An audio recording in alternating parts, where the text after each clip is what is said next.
Salam Ərşad bəy, hər vaxtınız Salam, xeyir xeyir olsun. olsun, xeyir, Pərvin bəy. Ərşad bəy, mən istəyirəm tamaşaçılar üçün bildirim ki, biz Türkiyə ilə əlaqədəyik və indi hal-hazırda podkastımızı canlı yayım vasitəsilə çəkirik, hazırlayırıq Ərşad bəylə.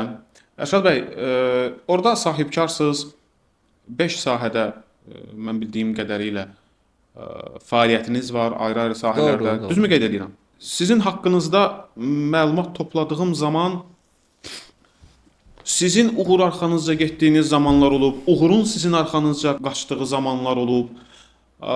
İnsan ümumiyyətlə nə vaxt qalib sayılır? Uğur qazananda, yoxsa uğur qazanmaq üçün yola çıxanda? Mənim aləmimdə uğur qazanmaq, yəni çox çətin bir şey deyil.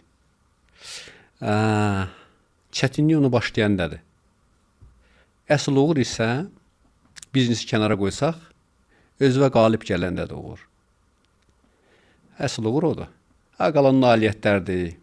Bir dəfə qazanarsan, bir dəfə itirərsən, bir də səhv eləyərsən.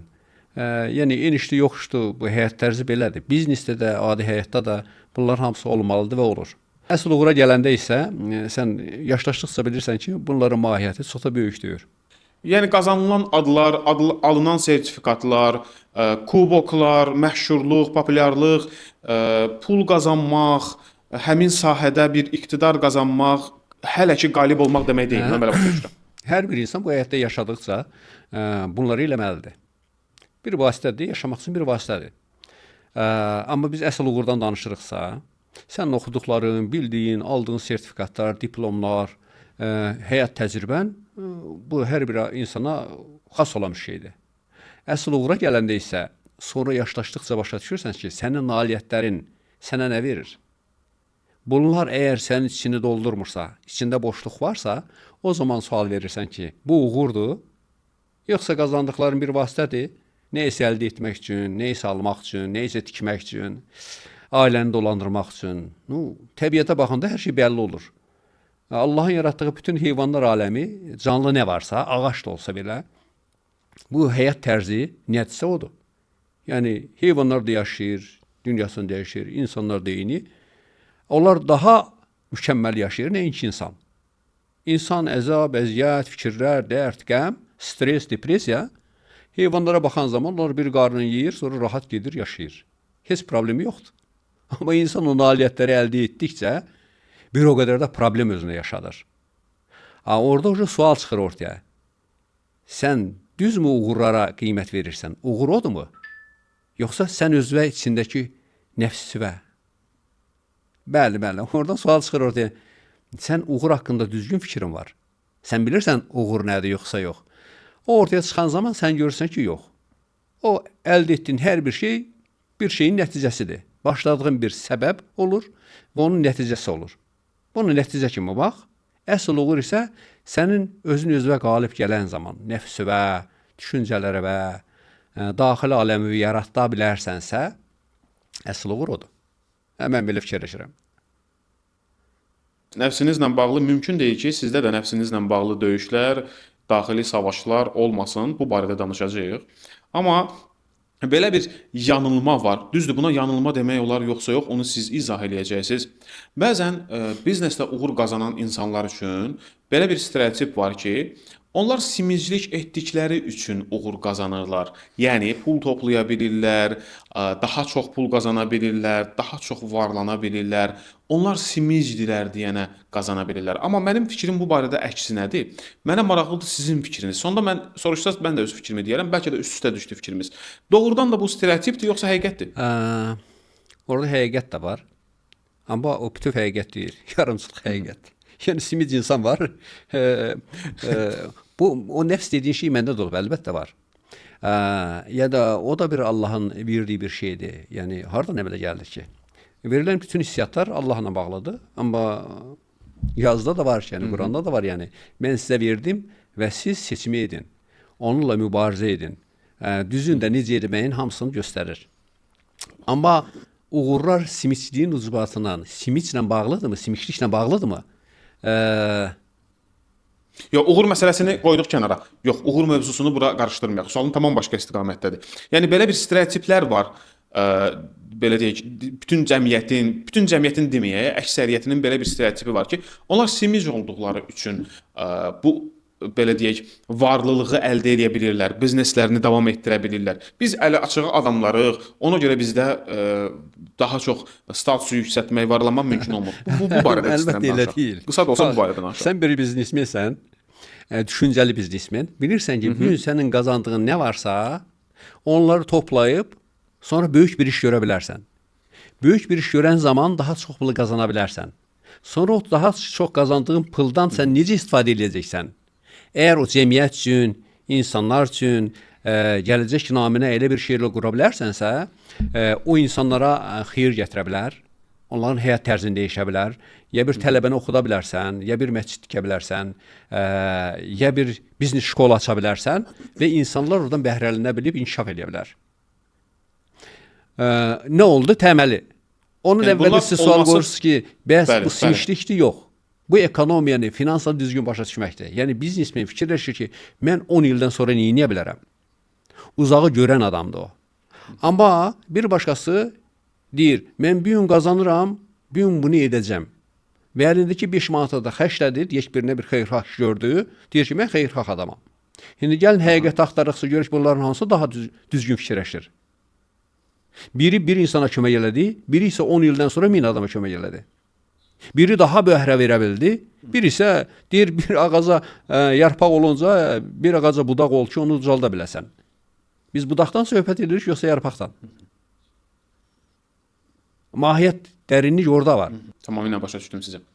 Məsələn, düzdür indi müqayisə etmirəm, amma Zeynalabdin Tağıyev qeyd edir ki, heç vaxt mən günəşdən gec ayılmamışam, yuxudan. Yəni səhərlər günəşdən heç vaxt gec ayılmamışam.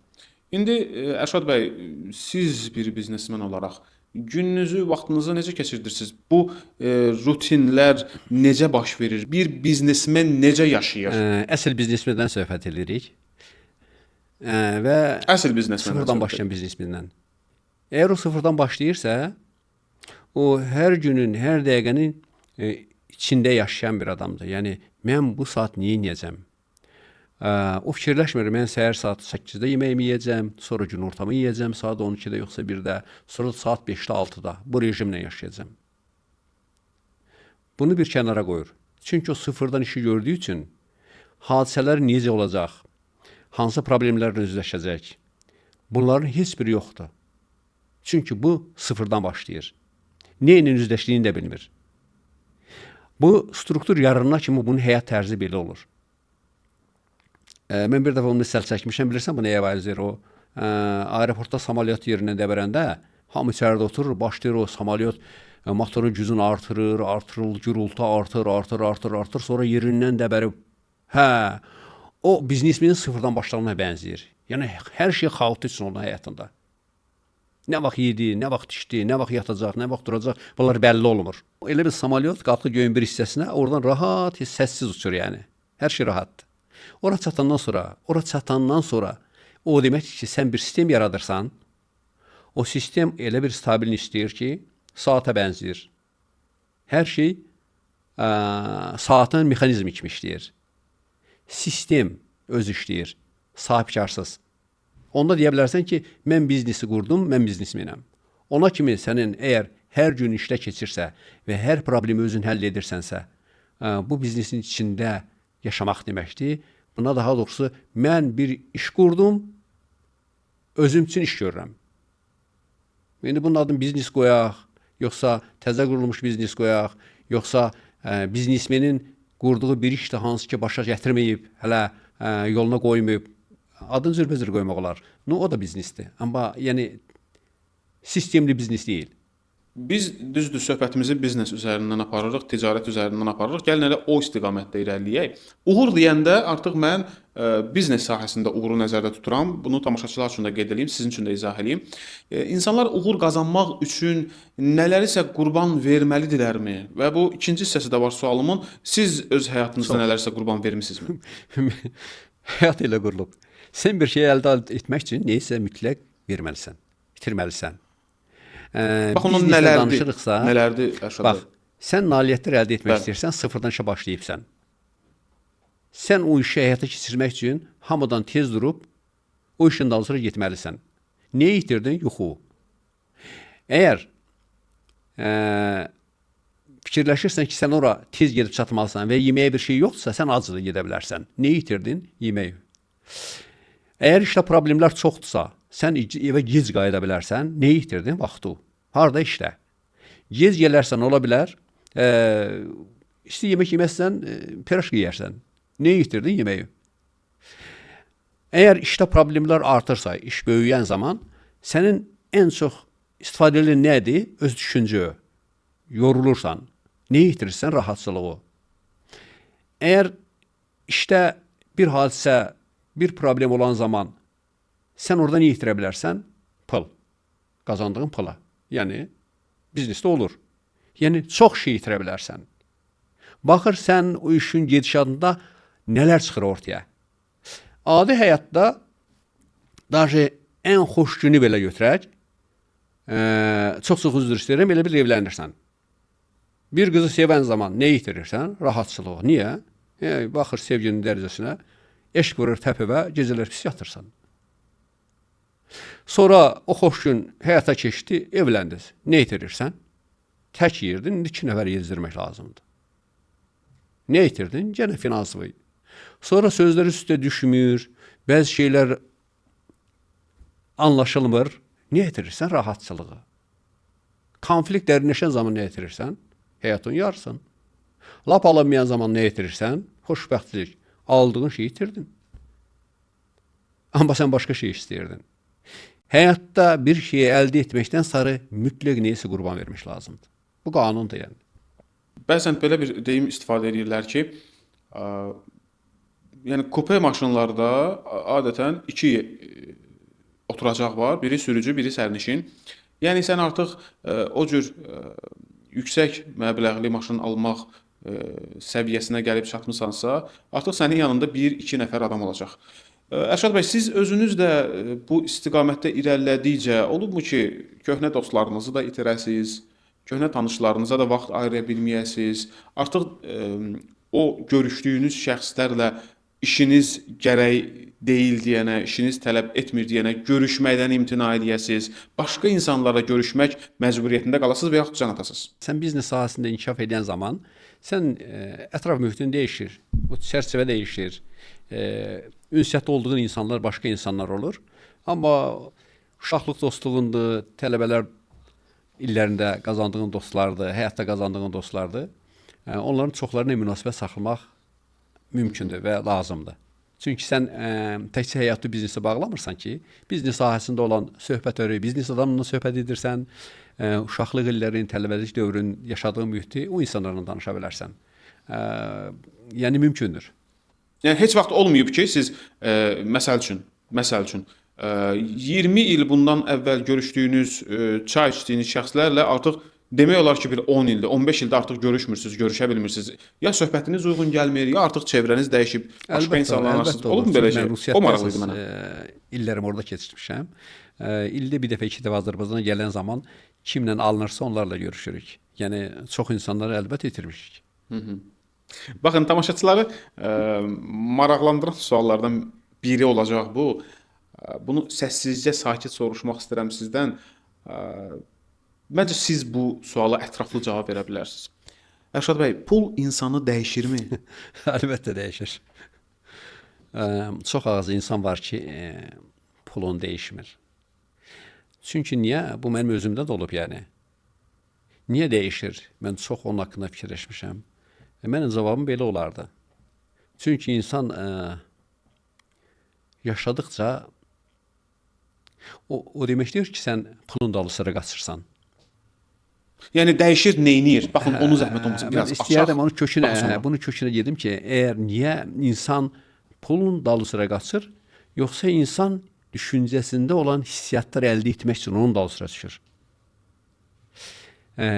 Əlbəttə yox, pulun yox. O əldə edə biləcəyi nələr varsa, nələr istəyirsə, onun üçün pul lazımdır. Bəli, o hissiyatların dalı sıra qaçır. Sonra əldə etdikcə o hissiyatlar qurtarmır, o arzular qurtarmır. 1 milyon istəyirsə, sonra 2 milyon istəyir, 2 milyon istəyirsə 5 milyon istəyir. Bunlar əldə etdikcə bir yandan pulun çoxluğu, bir yandan da o arzuların həyata keçməyi o qədər insanı özünə bağlayır ki, insan öz həyatı yadından çıxır. O elə bilir ki, həqiqətən həmən elə pul və bu arzuların həyata keçməyi bərabərləşdirir insanı arzularından. Ondan sonra fərqin görür, müqayisə edir, kiminlə, özünlə bir başqasın. Bundan nailiyyət var, başqasında, deyək tanıdığı adamda, ya yoldaşında, ya tanışında o yoxdur. Problem oradan başlayır. Hələ ki, özünü kimdənsə müqayisə eləmir, problem yoxdur. Problem müqayisədən başlayır. Ən pisi də odur. Və bütün insanların, səhv eləyərəm, çox insanların pula münasibəti, vara dövləti münasibəti nədir? Mən özümü xoşbəxt hiss eləyirəm. Ona görə ki, mən kimdənsə üstünəm. Deməli, başqasının kasıb olmağına sən sevinirsənsə, problem oradan başlayır. Çox dərin bir məsələdə toxundunuz. Çox. Çünki insan sevinə bilər. Məsəl üçün, yaxşı geyim geyinir, yaxşı parçadan geyim geyinir, yaxşı keyfiyyətli yemək yeyir, daha yaxşı qidalanır, daha çox ölkələrə səyahət edir. Buna sevinə bilər, buna xoşbəxt ola bilər. Amma bu normaldır, yəni belə deyək də. Amma sizin qeyd etdiyiniz məsələ isə anormal bir haldır. Bu xəstəliyin bir göstəriciləridir. Yəni sən nə vaxt hiss elədin ki, sən başqasına yuxarıdan aşağı baxırsan, ya başqasının geri qalmağına özünü müqayisədə sevinirsənsə, sən uca xəstəsən, pul xəstəsisən. Pul insan dəyişir, mən fikrimi oraya gətirib çıxartmaq istəyirəm. Əgər bu sualı özünə verə bilirsən və deyirsən, mən xəstəyəm, çünki başqasıyla müqayisə edib buna sevinirəm, onda dediyimiz uğur ortaya çıxır ki, sən özünə qalib gələn zaman uğur olacaqsan. O fikirləri başından sil. Özünlə müqayisə elə. Həqiqət odur. Əgər mən 5 il qabaqki Ərşada baxıb ona gülmürəmsə, bu o deməkdir ki, mən dəyişməmişəm. Heç uğurlarım da olmayıb. Təşəkkür edirik bu etirafa görə sizə. Və çox sağ olun. Hər şəxs gələcəyə 5 ildən sonra mən baxıb o nailiyyətlərimi görə bilmirəmsə, mən kim ola bilərəm? Ona da o şəkildə baxmıramsa, mən bundan sonra inkişaf etməyəcəm. İnsan ildən ilə, gündən günə özünü müqayisə eləməlidir. O vaxt buna adın uğur demək olar. Baxın, bəzən insanların pis vəziyyətdə olmasına, pis gününə, yəni bir fəlakət gəlsə də başına, kədərlənən insanlar çox olur onun ətrafında. Həm dostları onun qəmli günündə yanında iştirak edirlər, həm kənar insanlar, həm qohumları. Amma bir insan uğur qazananda onun ətrafında ona maşallah çox gözəl, nə gözəl uğurdur, həmişə davamlı olsun bu uğurun filan boğazdan yuxarı sözlər deyilir. Amma baxışlardan və yaxud da ki hissiyatla anlamaq olur ki, həmin insan qəlbən sənin uğuruna sevinə bilmir. Niyə insanlar başqa insanların uğurlarını qəbullana bilmirlər Ərşad bəy? Pərvin bəy, çox sadə bir şeydir mənim üçün. Biz nəticəyə yox, səbəbə həmişə baxmalıyıq. Bu gün Ərşad dediyiniz insandırsa, Ərşad niyə belədir? Çünki bizim lap uşaqlıqdan o sadiqə, məktəbə, instituta, bu günə kimi yaşadığımız həyatda lap uşaqlıqdan bizə düzgün istiqamət verməyiblər. Və insanların günahı yoxdur. Yəni, indi mən nəticə kimi özümü ortaya qoysam, mənim heç bir günahım yoxdur. O məndə varsa. O fikir insanlarda varsa, sizin dediyiniz şeylər, insanların heç bir günahı yoxdur. İnsan formalaşan dövrdə, lap uşaqlıqdan ona nə öyrədirlər? Birinci ol. Hamıdan yaxşı ol. Qabaqda dur. Çox pul qazan. Güclü ol. Kimdən? Başqasından. Bu fikirləri bizim başımıza kim yazır? Ya valideynlərimiz, ya cəmiyyət, ya institut, ya orta məktəb. Biz öndə ol sözünlə formalaşırıq. İndi mən öndə deyirəm. Sən öndəsən, Pərvin bəy. Mən buna necə sevinim? Əgər mənə öyrətsəydilər ki, Pərvin bəyin 5 alıb, gəl onu təbrik elə, ona sevinin. Bu ruhda böyüsəydim, indi sizin dediyiniz şey ortaya çıxmazdı. Mən elə görürəm. Valideynindən başlayır, tərbiyə ocaqları, deyək ki, sadiq, məktəb, institut, sonra da cəmiyyət. Bunların hamısının orada rolu var. Belə bir halla üzləşmisinizmi? Hiss eləyəsiniz ki, bu həqiqətən mənim uğuruma sevirən insan deyil. O da olub. Özüm də qısqanclıq əmələ gətirib məndə də başqasının nailiyyətləri. Əlbəttə bu həyatdır. Orta məktəbdə oxuyanda yaxşı oxuyanlar həmişə o vaxt Sovet hökumətində qabaqda otuzdururlar. Və sinif rəhbərinin də çox belə səlahiyyətləri böyük idi, yəni. Məktəb direktoru həmişə sinif rəhbərinə hansı sinifdə necə oxuyurlar uşaqlar, onunla maraqlanırdı. İndi bilmirəm necədir. Qabaqda oturardım və yaxşı oxuyardım. Sonra ikinci sinif, yoxsa üçüncü sinifdə tətildə qonşu uşaqlardan münasibət qurursan, sonra dostlaşırsan, sonra məktəbdə də gedib arxada oturursan. Çünki uşaqsan da, hələ o gələcəyi fikirləşmirsən. Və mən çox başladım pis oxumağa. Müəllim, sinif rəhbərim, Allah o biri dünyasını versin, yəni, sinif rəhbərim bunu vaxtında gördü. Ki, mən keçənki uşaq deyiləm, yəni. Məni təzədən yerimi dəyişdi, gətirdi, oturdu qabağa. Bu, müəllimin düzgün istiqamət verməyidir və təməl odur, bax. Sonra, deyək, orta məktəbi qutaran zaman, instituta qəbul olan zaman bir çətinlik var idi. O vaxt instituta girmək çətinlik idi. Mən ikinci imtahandan səhv eləmirəmsə 3 aldım. Amma tanıdığım başqa adam 4 aldı. Məndə qısqanclıq əmələ gəldi. Mən axı özümü daha yaxşı oxuya bilirəm. Niyə mən 3 aldım? Və o qısqanclıq məndə niyə əmələ gəldi? O vaxt mən onun cavabını bilmirdim. Eyni işi görürsən, eyni şəraitdir, eyni mühitdir. Birinin işi daha yaxşı gedirsən ikinə baxan zaman, səndə qısqanclıq əmələ gəlir.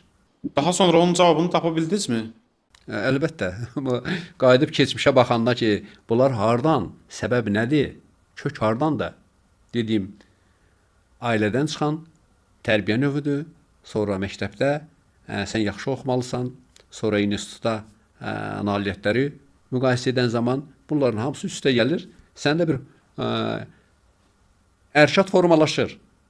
Onun düşüncəsində belə bir şey var ki, sən hamıdan üstün olmalısan. Amma sual çıxır, niyə?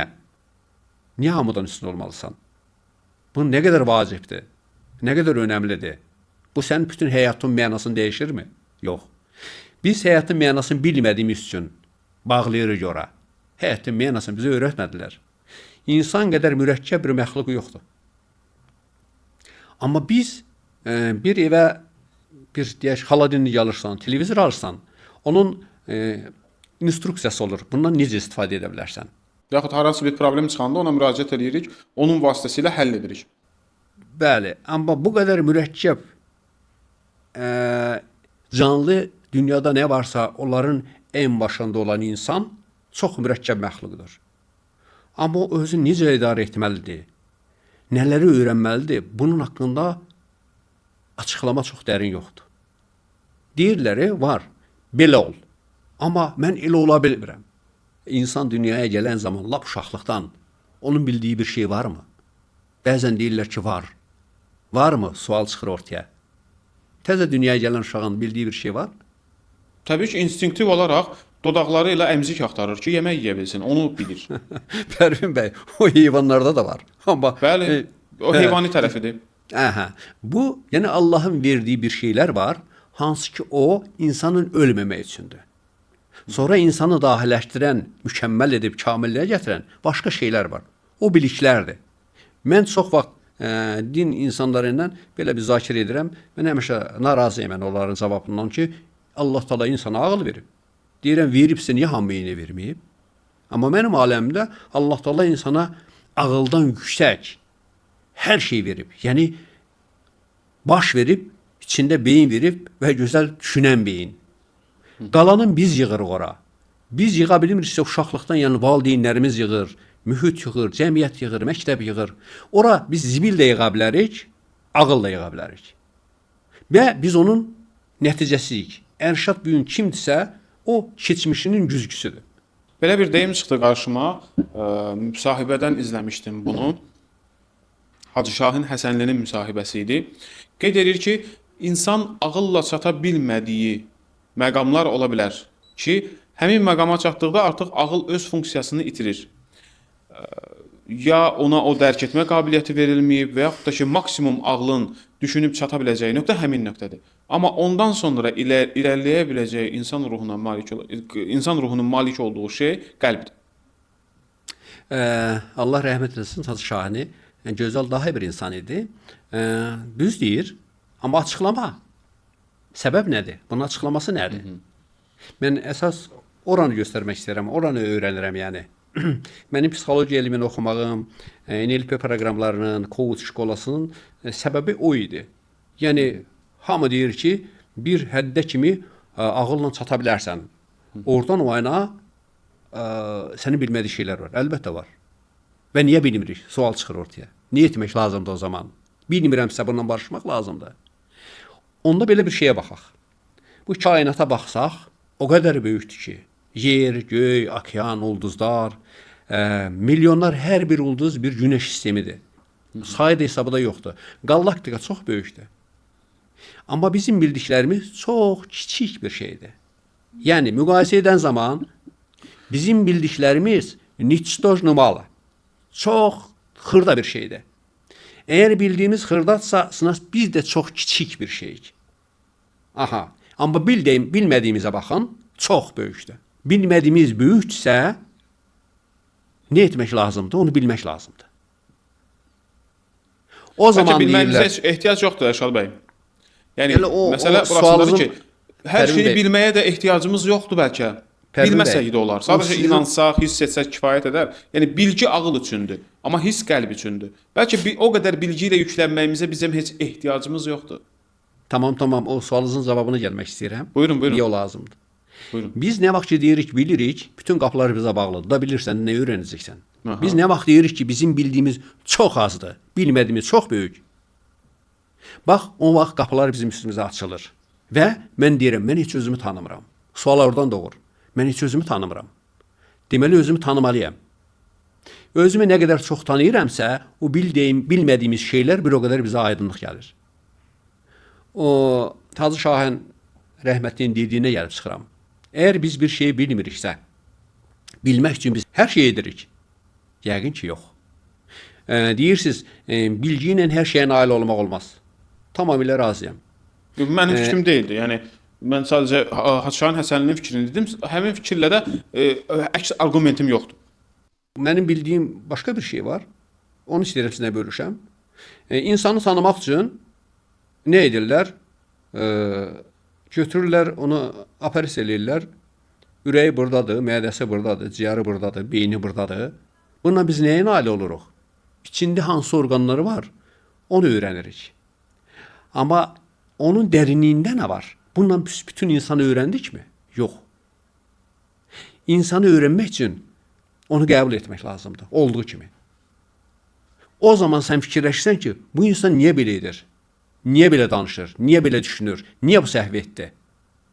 Dərinlik odur. İndi biz deyirik ki, ona ehtiyac yoxdur. Ehtiyac oradan başlayır. Ki biz öyrənmək istəmirik, dərinliyə getmək istəmirik. Deyirik, lazım deyir. Onu yıxırıq Allahın boynuna, Allah bilər. Allah hər şeyi verdi sənə. Cahillik xoşbəxtlikdir deyirlər.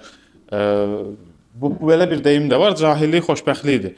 Bəlkə həmin insanlar cahilliyi xoşbəxt ola bilmək üçün seçirlər. Çünki bildikcə artıq onun məsuliyyəti də artır axı insanın çiyinlərində. Ona bildiyinə çünki əməl etməlidir axı. Əməl etməsə artıq məsuliyyət artır.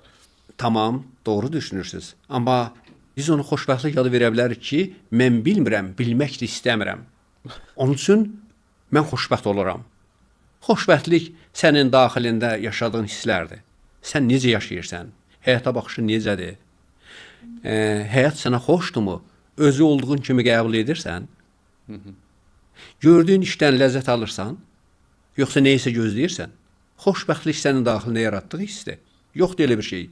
Mən pullu olacam, xoşbəxt olacam. Mən bilməyəcəm, məsuliyyət üstümə götürməyəcəm, xoşbəxt olacam. Bu avamlıqdır, cahilətlik dediyin odur bax. Ərşad bəy, ticarət məsələlərinə biznes məsələlərinə gətirmək istəyirəm mövzunu. Mövzumuz genişləndi. Ə, Təbii ki, o mövzuları danışmaq xoşdur sizinlə. Sizdən öyrənmək xoşdur. Amma bilmək istəyirəm, bir ticarətçinin, bir biznesmenin həyatında elə sizin həyatınızda şərik xəyanəti, dost xəyanəti, amma biznes sahəsində olubmu? Başınıza gəlibmi? Xatirətiniz varmı bu barədə? Yox, mən həyatımda bir dəfə şərik işləmişəm. Mən hiss eləyəndə ki, şərikliklər hər şeyə razılaşasan, bu işi görüm, görməyim, burada ziyan olsa nə olacaq? Hardasa bir sizə deyərəm 98-97-ci illəri söhbət edirəm. Mən hiss eləyəndə ki, biz 4 şərik idik. Bu məni sıxır. Mən biraz azad yaşayan insanam. Səhv eləməkdən qorxmuram. Risk eləməkdən qorxmuram. Çox vaxtda fikirləşdim ki, məsələn bir şey görmək istəyirəm, ora pul qoymaq lazımdır. Amma bu başqasının da pulu var burada. Mən bunlarla necə razılığa gəlim? Bir-iki də söhbətində hiss elədim ki, bunlarda o risk, yəni o qorxu var. Mən o işdən aralandım, hesab kitab elədim və ondan sonra bir də şərik olmadım. Çünki şəriklik biraz qabağa önə alan şeydir. Belə. Qorxmuram, risk eləməyi xoşlayıram, sevirəm, riskdə qorxularım yoxdur deyirsiniz. Bəs hansı qorxularınız var bir biznesmen olaraq? Ona deyə bilməzdim, qorxularım yoxdur. Yəni qorxu var. Hamıda var. Bu da Allahın bir vergisidir. Onun üstün cəhətləri var, amma qorxunu ötüb keçmək, ona qalib gəlmək. Çox insanlar burada biraz ilişirlər. Mən spesifik sizin qorxularınızdan danışmaq istəyirəm. Biznesmen olaraq sizin hansı qorxularınız var? Məsələn, pul itirmək qorxusu hamıda var. Ki, mən əziyyətlə qazandığım pulu niyə itirim ki? Bəli, biznesmen olmayanda o pulu itirməkdən qorxur, bəli. Olanda olmayanda, yəni hamı itirməkdən qorxur. Niyə itirim? Çünki əziyyətlə qazanıbsan, o vaxt nə edirsən? Oturub biraz düşünürsən, şübhə altına qoyursan görəcəyin işi. Sonra orada bir aydınlıq gəlirsə, görürsən ki, hə, burada aydınlıq gəldi. Bunu etsəm bir şey, riski azaldırsan, o addımları atdıqca sənin o qorxun çəkilir. Qorxu o vaxta qədər var ki, və artır ki, sən o addımı atmayana qədər. O направление uşu başladın ki, getməyə o işin dalı sürə, o qorxu yavaş-yavaş azalır, sənin nailiyyətlərində sənin güvənci artırır. Baxın, özgüvən məsələsi önəmlidir. Özgüvən məsələsinə gəlib çıxdınız. Özgüvən məsələsi bu işlərdə çox önəmlidir. Siz həyatınızda necə təcrübə etmisiniz? Sıfırdan başladığınız zamanda və yaxud risk almalı olduğunuz zamanlarda özgüvəni hardan almısınız? Özgüvəni hardan əldə etmisiniz? Nədən qaynaqlanıb bu özgüvən? Bunu lap uşaqlıqdan mən bağlayardım. Mənim anam çox işlək adam olub. Biz çox kasıb ailədən olmuşuq. Anam çox çalışqan olub. Lap uşaqlıqdan bizə əməyi öyrədib.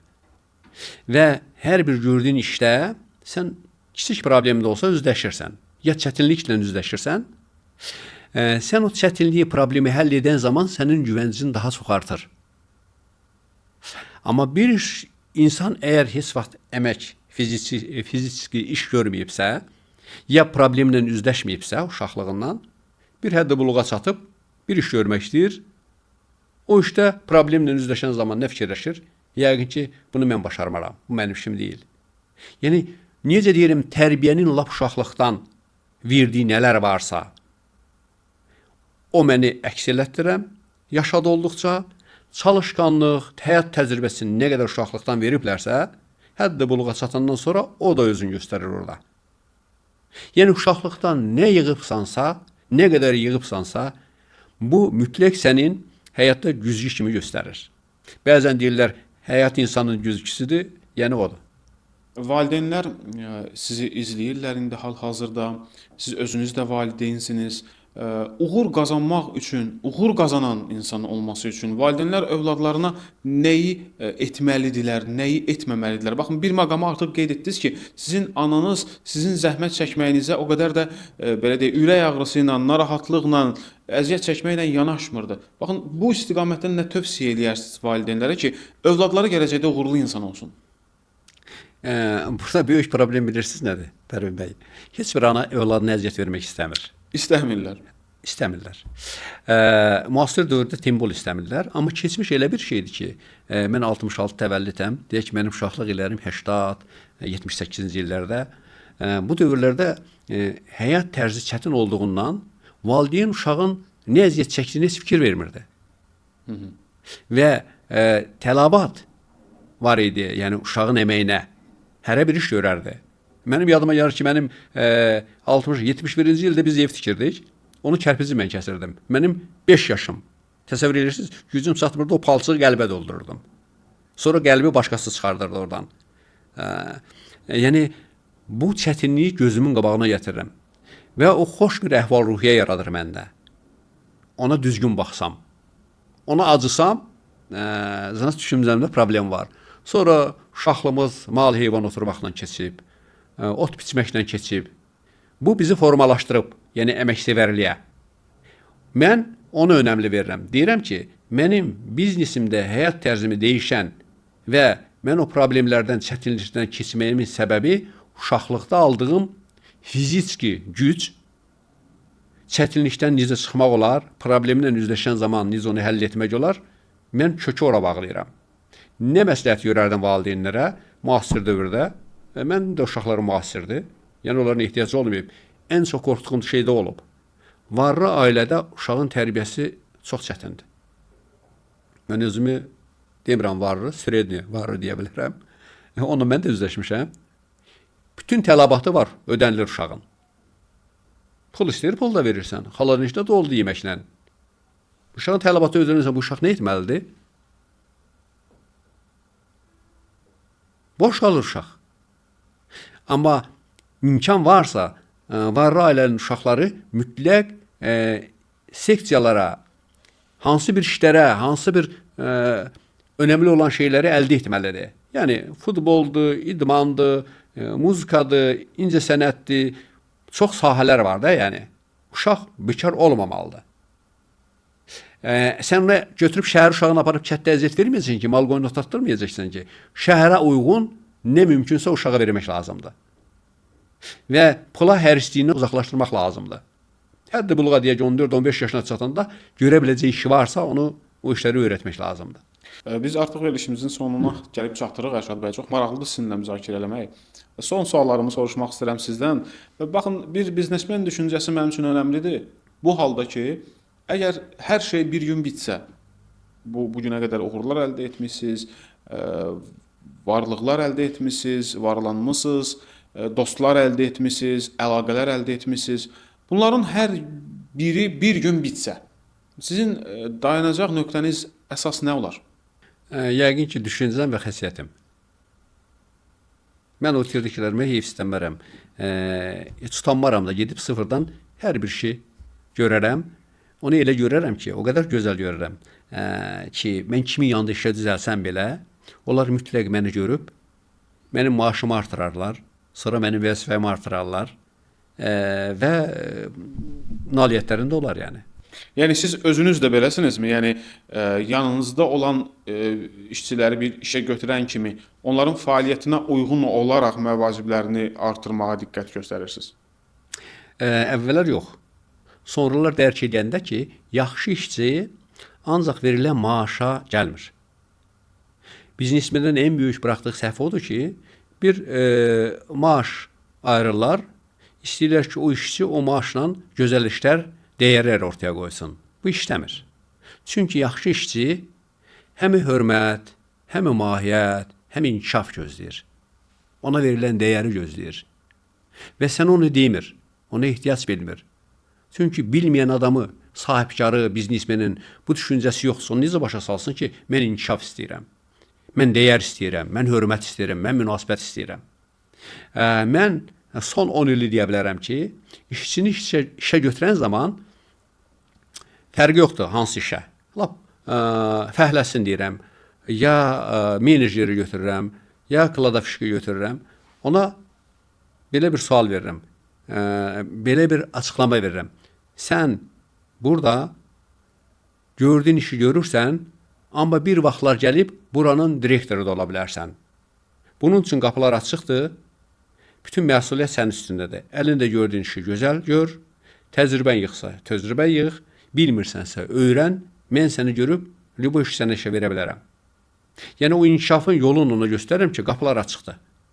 Və Bu minvandan məndə bir neçə işçi var ki, adi işçi kimi gəlib, menecer bir işləyir, biri исполнительный direktor işləyir, biri upravlyaş işləyir. Yəni bu yolu, bu qapını ona açan zaman orada dəyər görür. Və sənin onun şəxsi münasibətin, onun gördüyü işin dəyərin və tək maaş yox, maaşdan əlavə bir faiz ayırırsan, o faiz daha maraqlıdır.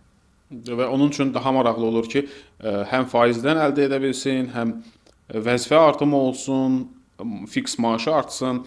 Sizin də çox maraqlıdır Ərşad bəy davam eləmək, mövzunu müzakirə eləmək. Suallarım da çoxdur, suallarım da qaldı, amma təəssüf ki, vaxtımız bitir. Təşəkkür edirəm sizə Ərşad bəy. Çox sağ olun. Sağ olun, gözəl suallarınıza görə mən də sizə təşəkkür edirəm. Vaxt ayırdınız bizə. Sağ olun. Vaxt ayırdınız. Sonda qeyd etmək istədiyiniz tövsiyə xarakterli nələrsə varmı? Biz çox şeyləri danışdıq.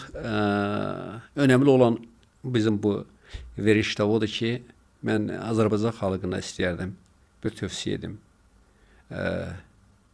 İnsanın insan olmağı üçün lap uşaqlıqdan uşaq böyütmək, gözəl insan böyütmək və onu cəmiyyət üçün yetişdirmək çox çətin bir şeydir. İstəyərdim ki, övladlarına ayırdığı vaxtı biraz da artırsınlar. Nə verəcəklərsə o olacaq. Amma Allah Teala insana hər şeyi verib və mükəmməl yaradıb. Orası oradan biz nə yığacaqsa, nəticədə olacaq. İstəyərdim ki, biraz diqqətli olsunlar övladına qarşı. Bir daha təşəkkür edirik Ərşad bəy. Mənim də sonda qeyd etdiyim kimi suallarım yenə qaldı. Bəlkə gələn görüşlərdə onları da müzakirə edərək. Təşəkkür edirəm bir daha. Çox sağ olun. Sağ olun. Olar. Sağ olun.